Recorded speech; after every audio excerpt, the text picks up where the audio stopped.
Yes. Hello, and welcome to Just a Game. Football isn't boring, so why should there not be? And with me today, what am I doing? Hata sijaji introduce na nishaanza kuintroduce watu wengine. Oh, Usijali. This is how we begin. Trial and error. absolute alcoholism. Sips the gin. Sips gin tonic. Yeah, so this is kind of a new thing we are trying to do. My name is Byron, but my friends call me an idiot, so you can, you know. With me today is my very, very good friend, my partner in very many crimes, an absolute Yes. legend. His name is Yes. Vernon, but everyone calls him Major for reasons I am yet to establish. You shall find out. Very soon. The two of us go way back, way back. And in future pods, I think we shall unravel the skeletons in our closet. The many occasions we have done idiotic things together. Oh, So yes. it's an absolute pleasure to have him with us throughout this journey. And, just say hello to the folks, the two listeners who will listen to this pod. For the few listeners out there, Mhm. as you've heard, my name is Major, but your girlfriend calls me Daddy. Those are very uncharted waters we are going to, but it's true. I can, Just a bit. So uh, as a man who is quite nah, think hata tuachie hapo. Hiyo ni high risk. Sitaki tuende hapo juu tutaenda kwa very strange roads, na hii ni pod ya kwanza. So mbaya. anyway, Sasa, I'm really happy to have him with us. There were potentially other friends of ours and wangejoin pod, but for now wako na commitments. But hopefully along the way, we'll get together with them and we'll do something good together. But for now, this is the first pod. yeah. Basically, this is just a pod about football. We are really obsessed with the game. We talk about it, we dissect it, we analyze it, but we don't do it, a la Sky Sports News with the gray suits on and no smiles. We do it with a lot of banter, with a lot of, um, laughter. We laugh a lot. We say nasty things. So I think the game is supposed to be taken with, just that football is a game of joy. So tukianalyze, tukidissect, tukiongelea futa, lazima tukuwe na hiyo furaha pia. Tutakuja hapa tuanze according to no, we do things differently, and hopefully the way we do things will help us grow and get more of you to listen to us. Anyway, that was a very long-winded introduction. And the way we'll do things here is we'll have maybe 3-4 topics to talk about for like an hour, or depending on the time we have, and we mull over them and we dissect them and laugh and say stupid things about each other. Oh, So to kick us off, laughs, insert joke. To kick us off today is the very small issue of Lionel Messi agreeing to stay at Barca when all of us thought that he'd leave. I was shocked. Nilikuwa expect hadi tulikuwa tumefanya a mini pod, aka pilot pod na Major tukipanga squad ya Man City. Juu tulikuwa tushajua Messi anakam. So my brother, ashaingia. my goodness, just tell me, like, we ulicheki hiyo tweet ama ulicheki hiyo post ama ulicheki hiyo news, like, what was your first reaction? Messi staying at Barca, club legend there for 20 years or so, alafu amenyimwa right yake ya kutoka club at a time when he felt maybe it was the right time to leave.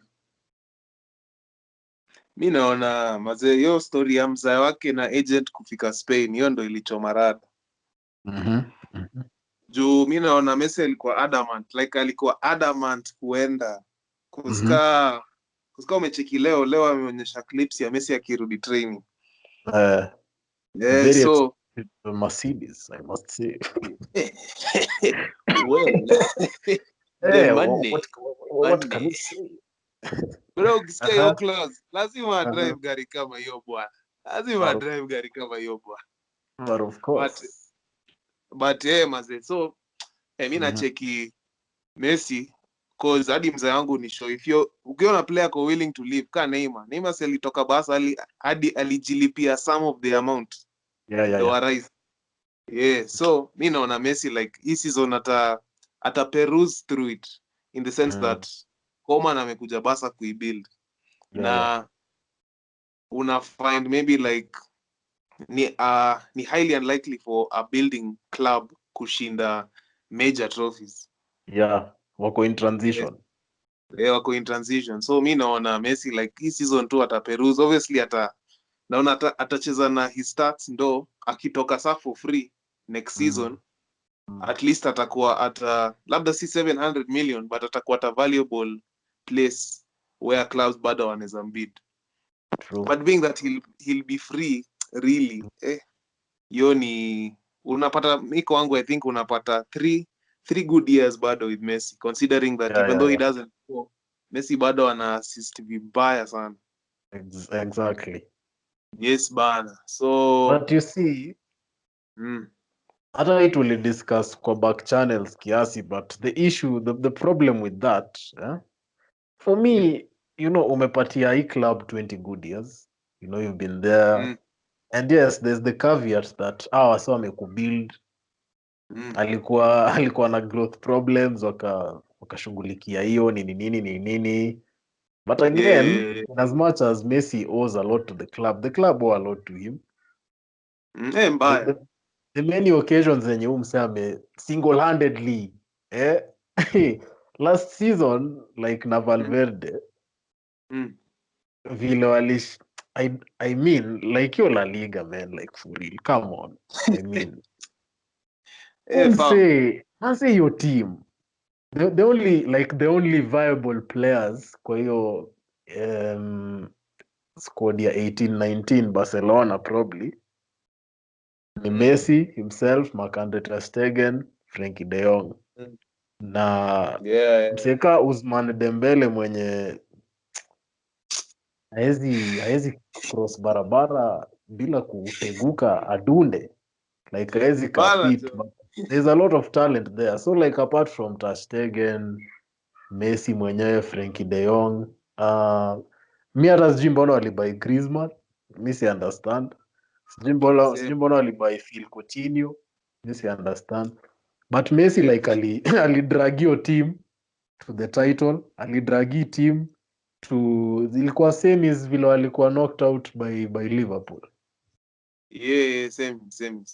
Like kumsee manzee vile umesema like project yenye imekuwa non-existent, ye mwenyewe like single-handedly amedragi team with a very very very average team behind him, amedrag Barcelona to places zenye without Messi hawangefika. So as a club maybe vile hii season alifeel amehave enough, na vile anaona maybe wana stagnate as a club, the good thing to have done maybe in my opinion ni kusikiza tu mse, Mm, hiyo clause yenye ni a bit contested, hiyo yenye ilikuwa inafaa kuactivatiwa before 10th June.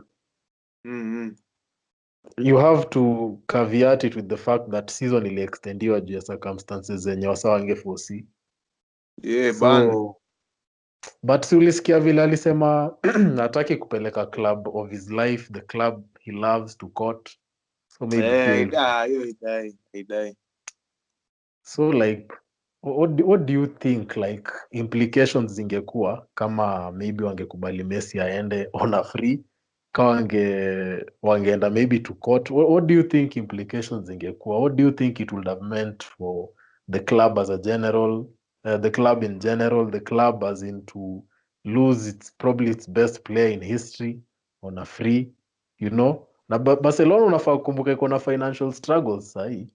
So like unadhani inge Mbaya. impact aje unadhani inge impact aje the club financially, also considering the fact like hapa kuna two sides. Barcelona imesota, si ndio? But at the same time wamecommit a lot of money in wages. I think when ndio ulikuwa unanisha wako na the highest wage bill or something in Europe or in the world or something. Zizi. Kama ilikuwa George, sikumbuki. I think wako na, if not the highest, maybe one of the highest wage bills. One of the So highest. in Europe. Na a huge chunk of that inaenda kwa Messi. So ebu niambie your thoughts on maybe implications financially yenye maybe ingetokea by Messi leaving. Juu on the one hand ni itakuwa ina ease your wage bill, itakuwa a burden off your wage bill, na on the other hand ni asset very very valuable yenye itakuwa inaenda for free. So what do you think, like club like when ni president wa Barcelona, what could you have done? Like uko na dilemma, nacheki umse atoke kwa wage bill juu I'm not sure about the numbers but it's a lot of money that's for sure, ama aende for free. So ebu niambie like your dilemma, how do you work through it? Mi naona hadi hivi leo mjamaa aliinsistia 700 million clause lazima ilipwe. Ningefanya the same thing. The same thing. Juu bro, we cheki. Messi, Barcelona ni kaa cash cow yao. In the sense that obviously shirt sales, I'm sure yeye ndo the most. Na yeye ndo ana obviously leta watu games. Na pia like despite us going through partially. Despite us going through a financial crisis juu si tunamlipa. Afadhali, as if I was the president, afadhali niende through that problem then selling Messi for free bro. Considering your talent ako nayo. The best player nika kuseme saa weka Oba, uone Oba ameenda like team kama Man U for free. Aba ameenda Chelsea for free. Rival kwanza. Madness. So mi like naona like in terms of selling Messi for free, ningekuwa president wa Barca singemuuza for free. Juu Messi najua neza get a lot of money in that sign, inaweza vile umesema, inaweza ease my financial burden. In that now sitakuwa nalipa crazy amounts but bado na get a part of my investment back. Very very shrewd businessman. Hiyo degree ya economics unapata lini? Oh my goodness.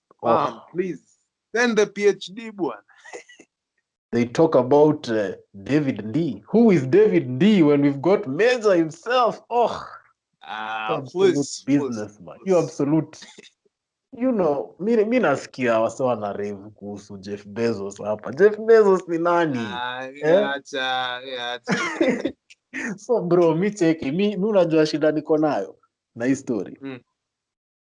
Na get argument yako. Like asset wise, umse ni asset, like extremely valuable. Extremely valuable. So kuacha ende on a free ni financial suicide for the club. Sindio? Lakini the amount of service umse ametoa kwa hii club literally his whole career. Don't you think, though najua hakuna sentiments kwa futa na hakuna sentiments kwa biashara, but don't you think the least Barcelona owes him ni kubalia exercise hiyo clause aende, because there is no amount of money that can, you know, no amount of money yenye inaweza kuwa put into words ama put into perspective vis-a-vis the success umse ameleta kwa hiyo club. It's immeasurable, absolutely immeasurable. Hata hiyo 700 million euros is maybe a drop in the ocean. Juu umse financially, commercially, vile umesema stories za match na shirt sales na all that stuff, na plus the pool, like we unacheki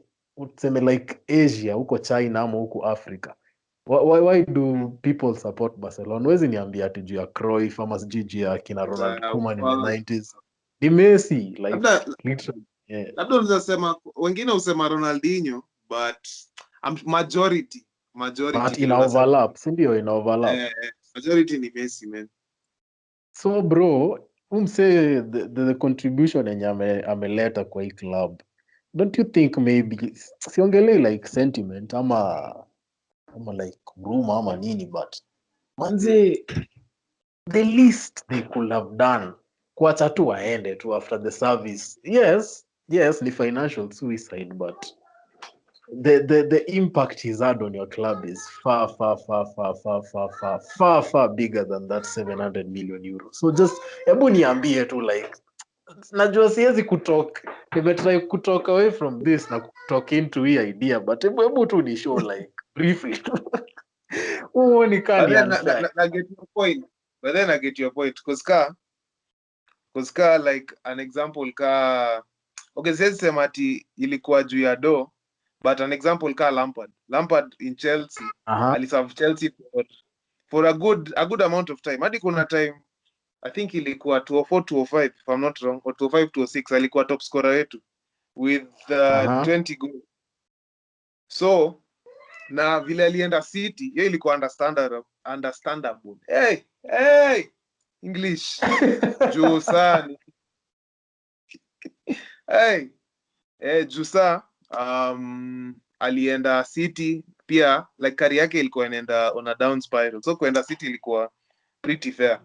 But naona Messi, like mi naona Messi as an asset in the sense that ukiona mtu ameinsist 700 million farm, yes, wacheka Ronaldo ilikuwa 100 chap na unajua mi ni fanboy wa Ronaldo, so hiyo ni 7 times your value bro. Na in the sense that pia seme Messi aende rebuilding Barcelona without Messi, mtu amekusa vile umesema for 20 years, hiyo ni kuanza zero. Mtu ka De Jong amesema mi nimekuja Barca juu mi nadai kucheza na Messi. Coutinho mwenye alitoka Liverpool, I want to win trophies and play with Messi, una get? So obviously sasa kutakuwa na hadi akona hiyo pool yani, maze hadi unapata like obviously in terms of now football kutakuwa na at least right wing na itakuwa na a freer role, but kulose mtu kama Messi ni kaa kulose, umeinvest so much in a player na pia amekuserve poa alafu aende for free. Hiyo ni kumeka bad investment in my view. Afadhali hata upate hiyo do ya Ronaldo, but you have to get your money back. Ndio maana mi naona mzee wake alimshoweka tu 1 year alafu bounce. Ikitu ni contentious, ni siko sure ka uliona hiyo interview like sikucheki.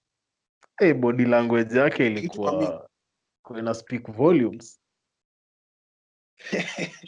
Shoulders zimeslump as in anakaa tu yani nikaa amechoka tu na life yani, unacheki. I felt for him, mse ni multimillionaire, kona everything he has, but yani binadamu nacheki, so like kuna tu aspects zingine as a human being jo, like alafu unajua alisemaje? Alisema ati alihave several conversations na Bartomeu, wakakuwa na gentleman's agreement in a way, akamshow sawa, we season ikiisha it's okay, taka chini then I'll let you leave. Sasi alisema Bartomeu hakukeep word yake na basically nilicheki mimi fulani akisema Bartomeu ni trash.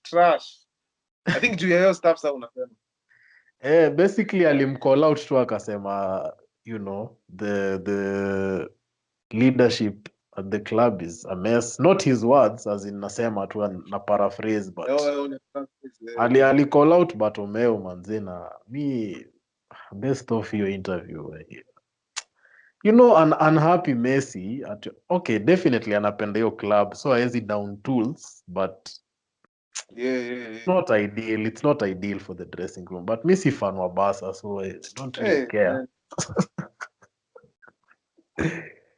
One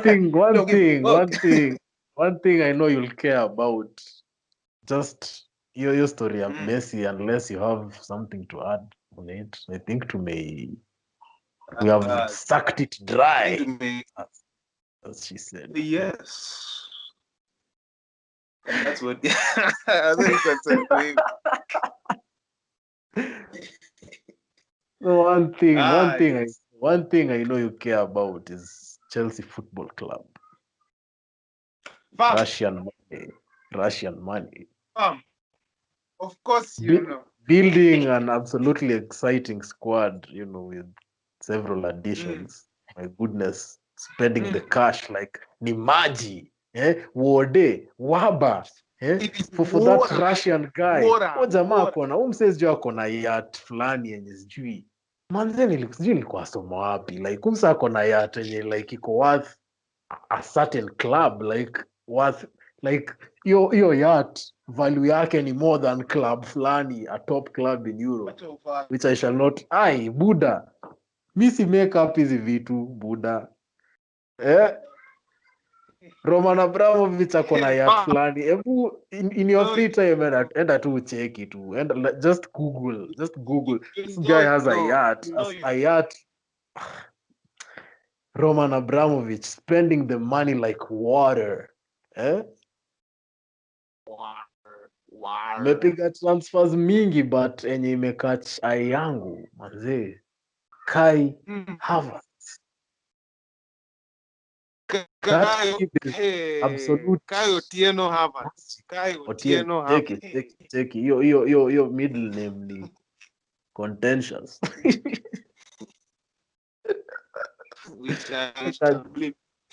Jamaa chezea Chemili huko hivyo side za kwenu huko.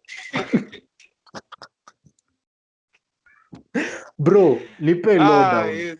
Lowdown ya umsi, Kai Havertz. How do you feel? Like just tell me everything you want to tell me about this guy. Mwaga maneno. Pause. Just mi sijui. Kai Havertz, bro. Hey, Kai Havertz, in terms of the style of Lampard, Kai Havertz anafit vibaya sana. In that Kai Havertz ako creative, Kai Havertz ako physical, na Kai Havertz maze finishing yake in terms of being 10 or a false 9 maze iko exemplary. In the sense that unapata most Masika Ozil ako creative kabisa, but finishing yake inaweza kuwa questionable.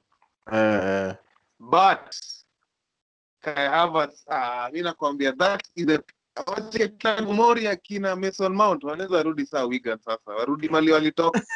Right now, have a man in the mid farm next season is mad. Nakwambia nagoja tu Manu. But pia Kevin pia Havertz over time. Because obviously German league technical as opposed to Premier League, because Premier League ni more kick and run, more pacey, na Bundesliga ni more nika Italian league a bit, but slightly more technical. So maybe mimi naweza mpea kitu 4 to 6 of kuadapt. Nilikuwa na cheki September, wasa kidraw comparison na Frank Lampard.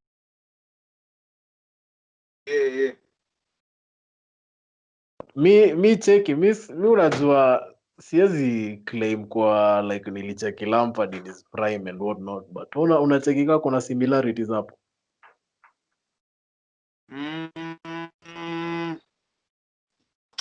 Havertz are more creative, but I think wako na similarities. So like hiyo aspect ya kuarrive kwa box late nini vitu kaa hizo. Nini hiyo? Like vile Lampard alikuwa na like kurun past the striker na kuarrive kwa box late kufunga nini vitu kaa hizo. Anafanya vitu kaa hizo. Alafu pia unapata the only thing naweza sema Havertz ako over Lampard ni ako entertaining to watch in that Lampard, yes, Lampard was a great player my view, but alikuwa ako a typical English midfielder, but kwangu kwa entertaining to watch on the ball in that like kushuka kwa poa, kufunga alikuwa poa, eye for goal alikuwa poa, but then in terms of yo akicheza dimba check ako as entertaining as Kai Havertz. Kama sasa ukimcheck that eye catching aspect hiyo. Mase yo ora mase yo yani Big words for a big player, by the way ni mrefu man. He's a tall lad. Mbaya. So mimi na ngoja tu next season. Obviously siwezi sema Chelsea tunaenda like European transition na Kenya naweza sema tu tutakuwa na better performances because unapata magames fulani la season tunashindwa based off nini like experience of some players ama tunashindwa like depth ya bench haiko individual mistakes ama depth ya bench iko bado imejaa tu mayani, so unapata experience iko ina lack, so na Lampard will make good buys in terms of the goal is bought na at least Abramovich I will make good buys now the young players wanaweza complement of wenye bro hiyo tuendelee hiyo audio yako ina break kiasi sijui kwa nini. Shuku mazee net jo tabidi I think nime switch up to Xpod. Yeah. Sasa wasema hapa 1 million man. Watu 1 million kwa kete. Kwa refugee camp hapa na tujui. Bro tuko Dadaab. Kakuma is bad. Ulikuwa sema tabidi nimeisort. Hello. Ulikuwa sema tabidi nimeisort but in terms of Chelsea team to watch bro, team to watch definitely like bado kuna exciting. Ni kipa tu sasa na kipa nimecheki tu na kipa fulani from Rene and it is G whatever something Mendy or something kitu hiyo bado leo na cheki kwa Dhoni ni obviously manze press ya England man, the English media ni dodgy kiasi, but mlikuwa linked to Nick Pope Burnley, great keeper. Nilicheki hiyo unamfancy like unadhani anaweza kuwa a good addition for you guys? I think so considering okay na base it off to last season I think alikuwa na the second highest clean sheets if I'm not wrong. I miss out I think on just by one or something.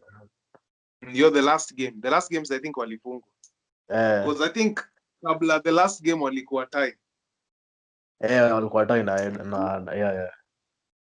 Ederson, so naona atakuwa a good addition in that maybe a goal difference yetu na Burnley niliona yetu ilikuwa better na most goals goal difference jo mmefunga more but pia the other side of the coin is quite lakini tusiende hapo, hiyo ni hapo nyingine. But pia nilikushuhudia hiyo start ya Kepa mazee. Kepa alikuwa ule kipa wa Copenhagen alikuwa na more saves.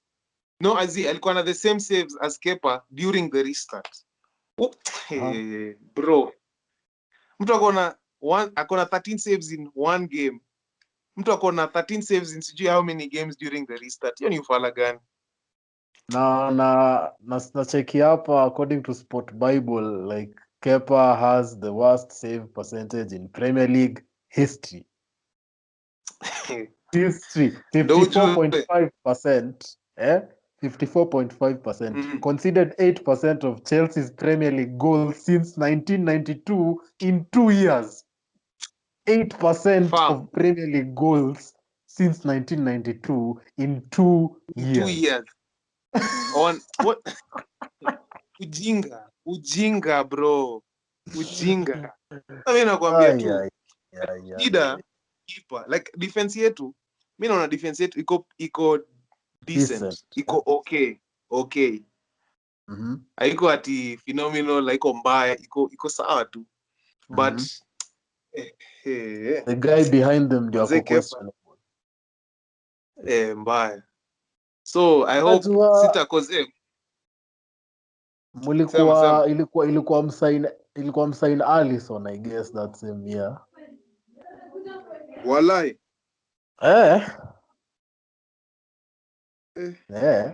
Ilikuwa msain Alisson, mulikuwa linked to Alisson. But Only pay. kuna hii article ya BR July 18th, 2018. Chelsea desperate to beat Liverpool to Alisson will reportedly meet with Roma. Chelsea will reportedly send a delegation to meet with AS Roma and are willing to pay up to, get this, 70 million pounds in a desperate attempt to beat in the race to land star goalkeeper Alisson Becker. So mulikuwa willing to spend the moolah on this guy, but I don't really care much for Chelsea, but I think that was the wrong decision to go and get Kepa from Athletic Club. Kepa, walai. Manze nakumbuka hadi nikihype up Kepa jo. But anyway, you learn. So I hope keeper wenye atakaa mjai mcheki. You learn, man. I hope keeper atakaa matakosa. Juu Kepa, fam. Kepa Trust me, tole. whoever it is, akona a very low bar. So sidhani atakuwa very low. It doesn't, trust the me, worst. it doesn't Premier get League any worse. You can take the worst in Premier League word. history. Very low. Very low. It can't get any worse. You can take the worst. Maybe ni famous last words, but hata Karius is very low. good now. Anyways, unajua mimi like na look forward to watching you guys in as much as siwapendi, but the kind of talent me manage ku recruit just inaweka tu on a different level, almost in a stamp place yenu, you know, amongst the top 4. So itakuwa intriguing kucheki like vile mna fare out next season. Maze. Najua tuliongelea predictions kwa back channel, but do you reckon mta like manage to get top 4 season, ama do you see yourselves as, you know, more as challenging for the title this season, ama you guys need a bit of time to gel? Top 4 challenging for the league, what do you think? Like unaona starting point ni wapi season? Naona tutapata top 4. Guaranteed? Yeah. Yes. Nasema hivyo juu Rabs hands bwana. Rabs hands. Nasema hivyo juu okay, analogy yangu ilikuwa actually not analogy, reasoning yangu ilikuwa Lampard alikuwa number 4 bila signings. Obvious, okay. Sasa bila signings juu Sarri alimake Pulisic. Normally get a bit lucky, bro. Top 4. Okay, true. Tulikuwa na questionable games. But if Lampard anaweza kuwa top 4 bila signings, his signings really, mbona tusikue top 4 bas? Mbona? Why not? Because mi naona like in terms of hizo games tulipigwa kaya Mani, okay, hiyo Mani 4 ni no comment. No comment. First game of the season. Bro, yo banta nilipi. Ni sawa tu. Like naona most games tumepigwa ni juu cause tuna control the ball alafu tunapigwa on the counter.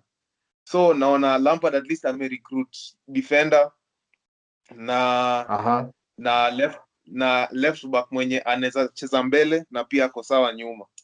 So kenye labda ilikuwa shida ni unapata tuna hold ball but to make any attack really on the or any threat really on the keeper. So with Timo Werner na ZH hizo signings mature, I think have mature heads in the game so far, wakiadapt proper wanaweza tujenga vibaya sana in those games, because unapata most games unapata tunafungwa alafu tuna come back. So at least naona tunaweza kuwa na an added advantage by scoring fast instead of always coming back from behind. Kuhold leads ni a bit harder. Mazee, alafu unapata our most creative player at the time ilikuwa Jorginho mwenye yes, ako good in controlling the game, which you see, I don't take it away from him. It's just that we need someone who can make like decisive, like creative passes like De Bruyne, you know. Na Havertz at least ana bring that to the table. Hatuwezi kuwa na sideways passes all the time. English. Like Jorginho, think of Jorginho, you don't think of him as the guy who's between the lines, akitafuta space between the lines. Yeye ndio msee anapeana ball between the lines. Like, the first, first like anaweza control the pace of the game. Anajua control pace, like Canada slow up anaweza slow up, ama Canada like touch hiyo ni sawa, but in terms of kupiga mapasi vile unasema like in between the lines, mazee, like ni 1 out of 10 attempts ndo anafanya hivyo, ama 1 out of 20. But I'm sure he has it in his locker. Mbaya. But we need someone who's doing that like almost every game, unajua, ndo tupate more attempts off for the strikers. Man. So like in terms of the way you see you guys setting up, and please forgive me, this is not in any way, shape or form a Chelsea podcast. Ni vile tu tumehappen kukuwa na Havertz on the agenda, because in my opinion he's going to be one of the best players in the world in a few years. So it's a matter of common interest for every football fan to just be jealous. So hebu niambie vile unaona mkiset up potentially next season with the guys you've signed. That squad for next season. Okay, juu bado hatuja sign keeper, so naweza sema Kepa, alafu Reece James, Thiago Silva, Rudiger, Chilwell, alafu in the back Kante, Jorginho, Havertz. Actually, no, scratch that. Kante, Kovacic, Havertz, alafu mans like Timo, ZH. Havertz in front of Kante and Kovacic. Yeah. 6, 8, 10. Alafu mans like Timo, Pulisic, and Hakim Ziyech. Hiyo ni mouth watering, I must admit. Mimi nakwambia hadi hiyo team FIFA. Acha tu. But absolute intercourse kwa kina George. Mimi kitu wenye na by the way cheki, najua tumeshinda kwa historia Chelsea sana, but it's a matter of common interest. For someone like me, I'm an Arsenal fan, so you might guess from that statement that I have aged by 25 years. So for someone like me, the fact that Chelsea wanna strengthen so heavily in the market, it's a cause for concern. The route to top 4 increasingly inakuwa more difficult unless tushinde Europa League next season. Fingers crossed. Fingers crossed. What the heck is that? Hey, what? Shaanza kuongea Swedish. What the heck? The Fingers crossed. Fingers crossed tukishinda Europa League next season. Looking at me frightening. It's absolutely frightening. Liverpool na City, it's almost guaranteed first and second. So third and fourth, it's a face off between you guys and United. Inanipatia absolute ulcers kuimagine vile tunaweza ingia kwa hiyo top 4 na hii team yenye tuko nayo sahi. Unaona? So like ndio maana tu yani niko tu. Wewe as an Arsenal fan, nilicheki post fulani leo, I think ilikuwa leo BR. Naona bado Arsenal wanadai party. Unaona hiyo stuff ikihappen na ikihappen unaona midfielder mgani ataenda labda Atleti ama which player will go to Atleti na nani atatolewa for Partey acheze, because obviously Partey hakuji ku on the bench. Yeah. So first question,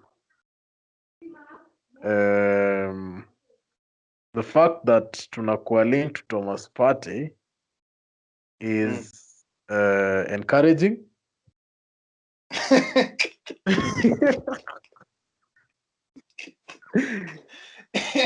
Absolutely encouraging. Secondly, whether we'll pull it off or not is another thing. To spend I'd say 27 million pounds for Gabriel Magalhaes. William came on a free, so that's can't really count that, can we? So the word on the street, it sound very unprofessional, but the word around ni tunahitaji sell a few of our players ndio to raise funds for that Thomas Partey deal. Mimi, I think maybe easily famous last words, but I think we will complete the deal. Maybe just because no other clubs have been linked with him. But that being said, which also makes me look like an absolute idiot, Juventus, nilisoma leo asubuhi, Juventus were linked. But sidhani ni very concrete.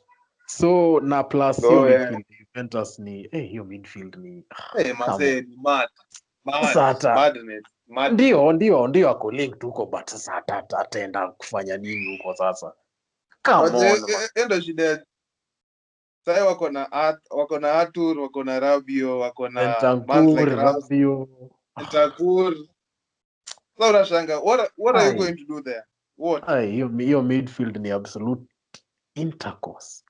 So ndio maana like na rubbish hiyo story. So the fact that niko optimistic ni maybe because no other major clubs have been seriously linked with him. So like niko optimistic, siko confident, but there are very, very, very, very positive, stories coming. Now, in terms of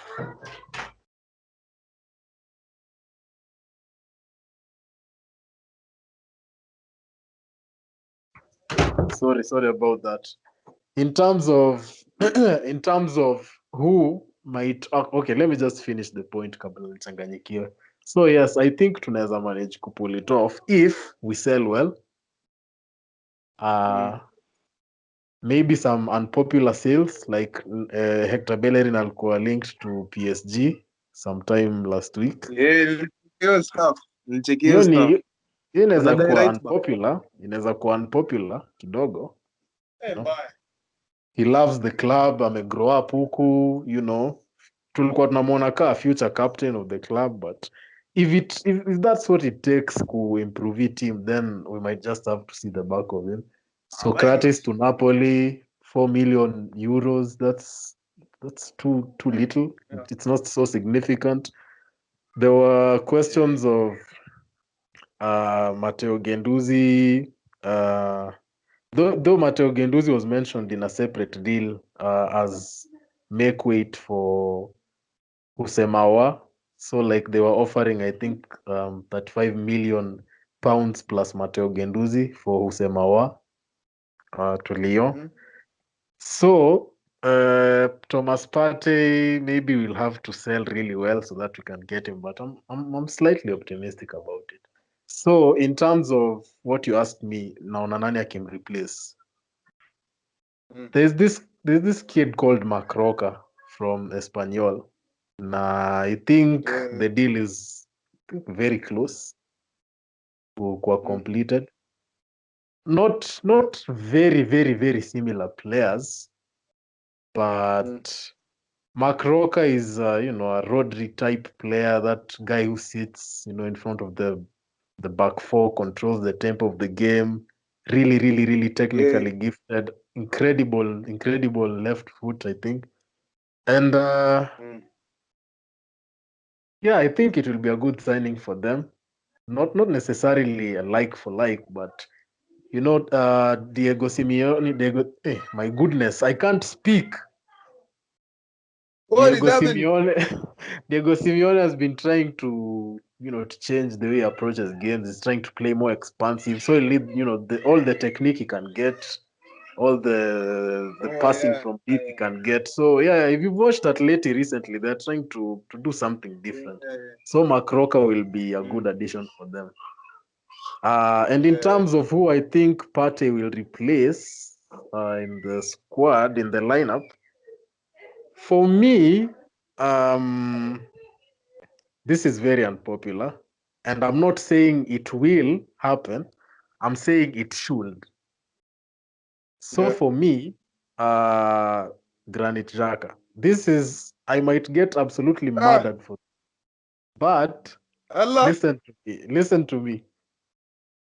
Right Uh, now, can you yeah. guess who our best midfielder is at the club? Can you just give it a guess?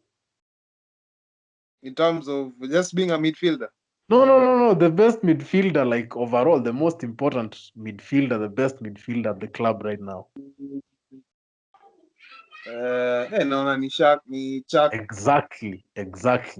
Yeah. We are so dependent on that guy. Extremely Yeah. dependent on Granit Xhaka. Ball progression, though Mm. Ceballos has eased it a bit, but Xhaka akimiss games, we lose. Na si like Yeah. Yeah. si myth, si ati ni hype ama agenda, tuna lose. Literally. Yeah. He's so integral to how we play. So for Mm. me, the problem is this. When Xhaka and Mm. Ceballos play together, they make each other redundant.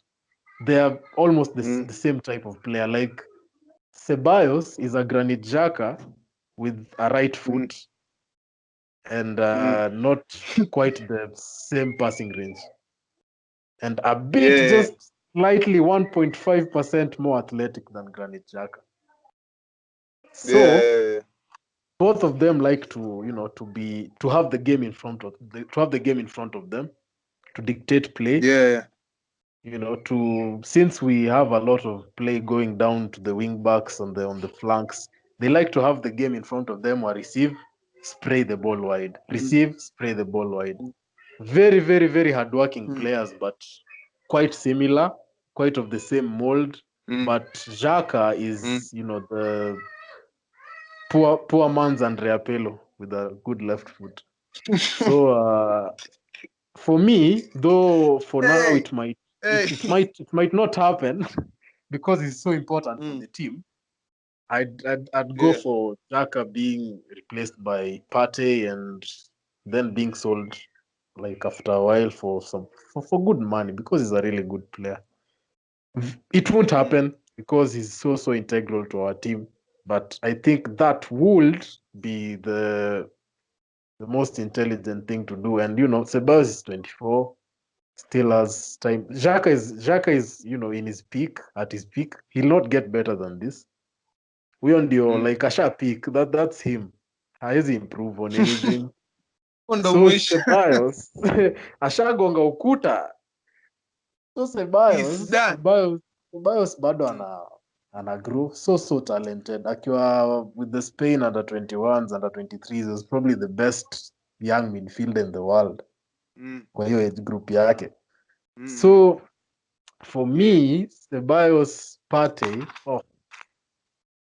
ikihappen then, oh my goodness. Though if Partey does come, I think itakuwa Xhaka Partey for starters. Then maybe I think itakuwa double pivot ya Xhaka na Partey. So maybe Ceballos. If Ceballos joins us permanently, juu still ako on loan, then I think itakuwa yeye na Partey for the long term. Then maybe Xhaka gets moved on. But for now, Xhaka Partey is maybe what we'll have to settle for. But in terms of your question, mimi kitu ningependa ni Xhaka kuwe replaced by Partey, but it certainly won't happen. So what I want of course. is not what I'll get. But naona Partey will be a very good addition to the Arsenal team. Yeah. You see, Mbaya. stats wise, I know you're a stat nerd, but stats wise, but you know the mathematics is quite shocking from you. But you see, the problem is, though this is where maybe stats don't really tell the whole story. But stats wise, it doesn't really catch the eye. You see, a lot of his ball progression stats, you see, like ball winning, pressure stats, like, you know, things like that. So like you see, there are many people who don't even understand the kind of player he is. So there's this this group of people that says Thomas Partey is an elite defensive midfielder. If you look at his defensive numbers, they are quite not they aren't that of an elite midfield. Acha tu tuseme hivyo, ni very average. Msee akisema but he's a box to box midfielder, alafu angalie stats zake, you know, like expected assists and expected goals, because kawe ni box to box midfielder, you need to get into the box and at least you know, create maybe chances or create goals for your team. But the other, you know, in the opposition box, very rarely, maybe he has 2-3 La Liga goals where he does arrive in the box late the past season, but consistently, no. So there's this big debate about. So there's this podcast I listen to, Staitaja, because I really respect the opinions of others. But I was saying, I don't really think 50 million euros is value for money for Thomas Partey, because what elite attribute does he bring to the table? Juu skatai stats zake haziko eye catching at all. So the podcaster alikuwa anasema 50 million euros for a 27-year-old is not good business. But saa zingine you need the eye test. Mi nimeona Thomas Partey manze mara mingi for Atleti.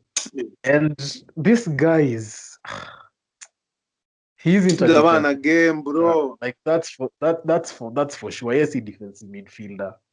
He's not an out and out number 6 like an N'Golo Kante or maybe a Francis Coquelin. Legend. Only mentioning Absolutely legends. legend. We just mentioned legends over here. Nothing short of legends. So you see, like the way this guy, I mean, sijui mbona watu wanakwanga wamecliche African players, black players, let me say, like physical, athletic, what other words do they use? Hardworking. He can run for days. Like he's got batteries. Like he's got 4 lungs. 3 lungs. Oh my god. but wazee aspect yenye watu wana unaona si ni overlook. mapunde. Aspect yenye wasi wana overlook. Technique. Like hata ebu look at N'Golo Kante. This guy is not given due credit. This guy technically ako superb. Na sijui mbona watu wa mention hiyo. Mbaya.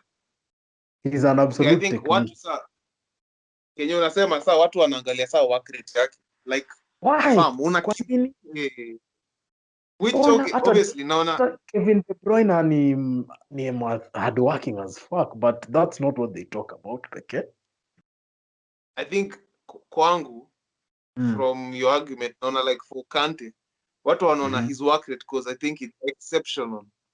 Like kuna ile like kuna work hard but yake ni like ni mad una get. So like for Partey vile unasema Partey yako he could be the stereotypical black player but actually he's not. Because maze nilimcheki saa fit game ya Liverpool na Atletico hiyo game ya 3-2 maze Partey technical ako fiti mbaya sana mbaya incredibly gifted. Mbaya. You see the way this guy just dances past pressure. You see, Yani ebu by the way hata nikushtue. Nimekuambia stats za mse haziko eye catching. Do you know ako I think for the most take-ons completed in Europe. I think the only player above him, might you guess who it is? N'Golo? Nope. Defensive ama? Ako defensive? Nope. Just let's say he's an orchestrator. That guy who just controls play from deep. Champions League winner. Thiago? Good lad. Only Thiago Alcantara kona better take-on numbers than Thomas Partey is across Europe.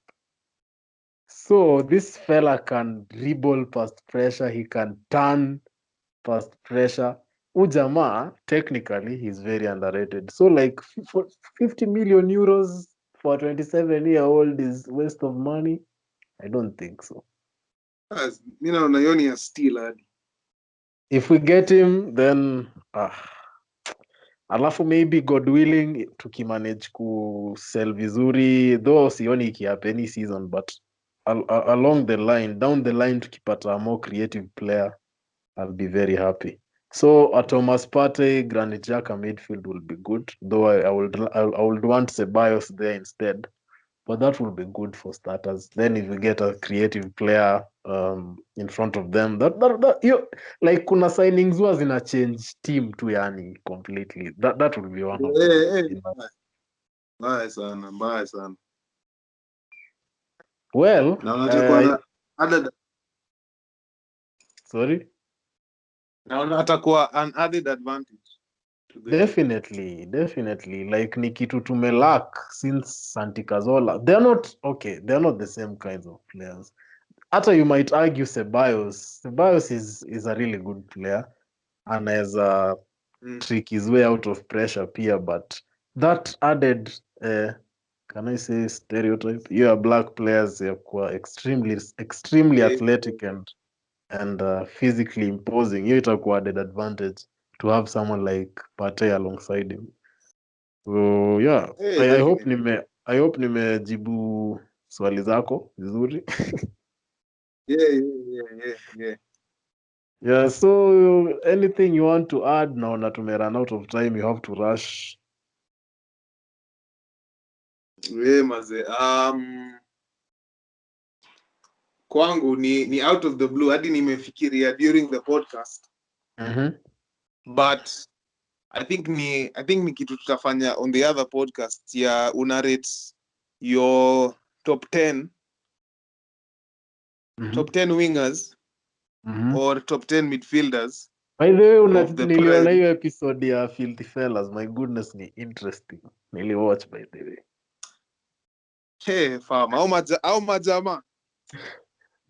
Boys, nimesahau jina yake, but he's an Arsenal fan pia. Kwa kuna hii Miles, episode kuna bas Specs. Miles. Najua Specs Gonzalez, najua Poet, huyo mwingine ni Miles, nimekumbuka.